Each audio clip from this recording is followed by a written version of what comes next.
Manajemen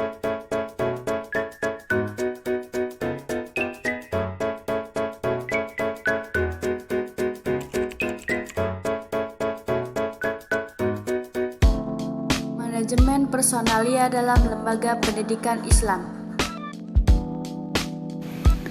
Manajemen personalia dalam lembaga pendidikan Islam. Manajemen pendidikan merupakan suatu usaha bersama sekelompok manusia untuk mencapai tujuan organisasi yang efisien dan daya guna yang ada untuk mencapai tujuan pendidikan di sekolah. Manajemen pendidikan adalah proses penataan kelembagaan pendidikan dengan melibatkan sumber potensial baik yang bersifat manusia maupun yang bersifat non-manusia guna mencapai tujuan pendidikan secara efektif dan efisien.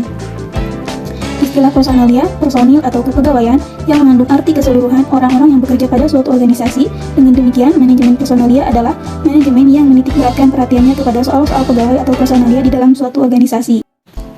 Dalam lembaga pendidikan, personalia atau sumber daya manusia, terlebih kepala sekolah atau madrasah, memiliki peran vital sebagai puncak pimpinan tertinggi dan penanggung jawab pelaksanaan otonomi pendidikan di tingkat sekolah atau madrasah. Ia memiliki peran sentral dalam pengelolaan personalia. Beberapa prinsip dasar manajemen personalia yang dijadikan pedoman kepala sekolah atau madrasah adalah: yang pertama, dalam mengembangkan sekolah atau madrasah, sumber daya manusia adalah komponen paling berharga. Yang kedua, sumber daya manusia akan berperan secara optimal jika dikelola secara baik, sehingga mendukung tercapainya tujuan institusi. Yang ketiga, kultur dan suasana organisasi atau sekolah, serta perilaku manajerialnya sangat berpengaruh pada pencapaian tujuan pengembangan sekolah atau madrasah. Yang keempat, manajemen personalia di sekolah atau madrasah pada prinsipnya mengupayakan agar setiap warga, yaitu guru, staf administrasi, peserta didik, serta orang tua dapat bekerja sama dan saling mendukung untuk mencapai tujuan sekolah atau madrasah. Menurut Clifford, fungsi manajemen personalia adalah: yang pertama, pengadaan tenaga kerja; yang kedua, pengembangan tenaga kerja; yang ketiga, kompensasi atau imbalan tenaga kerja; yang keempat, integrasi atau penyatuan tenaga kerja; yang kelima, pemeliharaan tenaga kerja; yang keenam, pemutusan hubungan kerja. Berikutnya yang pertama, perencanaan personalia.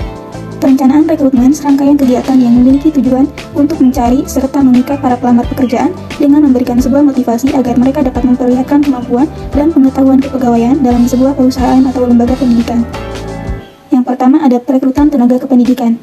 Penentu kebijakan perekrutan tenaga kependidikan perlu adanya kesepakatan pada saat mengadakan seleksi penerimaan tenaga kependidikan yang baru, yang adanya tes khusus yang berkaitan dengan kemampuan kependidikan. Hal ini dirasakan sangat mendukung upaya peningkatan kualitas pendidikan. Pengembangan personalia. Pengembangan personalia adalah tata cara atau peninjauan kembali untuk menjamin stabilitas kepegawaian. Perkembangan personal salah satu kegiatan penting bagi kemajuan sekolah. Keberhasilan program pengembangan personal di dalam beberapa hal yang dipengaruhi oleh peranan pimpinannya, mulai perencanaan, pelaksanaan, dan penyelesaian program itu. Ada beberapa hal mengapa harus ada pengembang personalia adalah sebab-sebab dilaksanakannya pengembangan personal. 1. Adanya tata cara atau peraturan baru dalam personalia tersebut.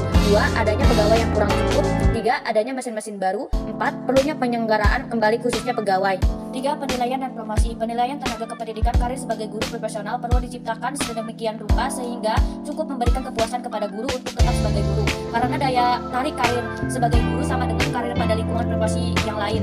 Untuk meningkatkan efektivitas pembelajaran di sekolah, beban-beban non-akademik guru yang tidak sesuai dengan status dan tugas-tugas profesionalnya sebagai guru sebaiknya dikurangi, karena hal itu sangat mengganggu kelancaran penyelenggaraan pendidikan dan pembahanan mutu pendidikan. Pengangkatan seorang dalam jabatan kepala sekolah dilakukan melalui seleksi yang ketat, adil, dan transparan dengan mengutamakan kapasitas kepemimpinan orang yang bersangkutan.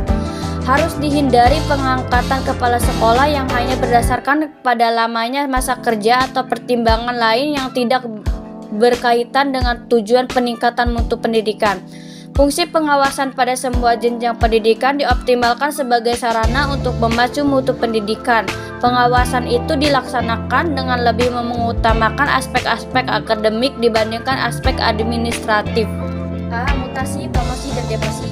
Mutasi atau perpindahan di kalangan tenaga kependidikan dapat menjadi alternatif penting untuk pengembangan organisasi. Penempatannya yaitu proses penanganan pegawai baru yang sudah melaksanakan pendaftaran ulang untuk diberitahu pada berbagai seksi mana mereka ditempatkan.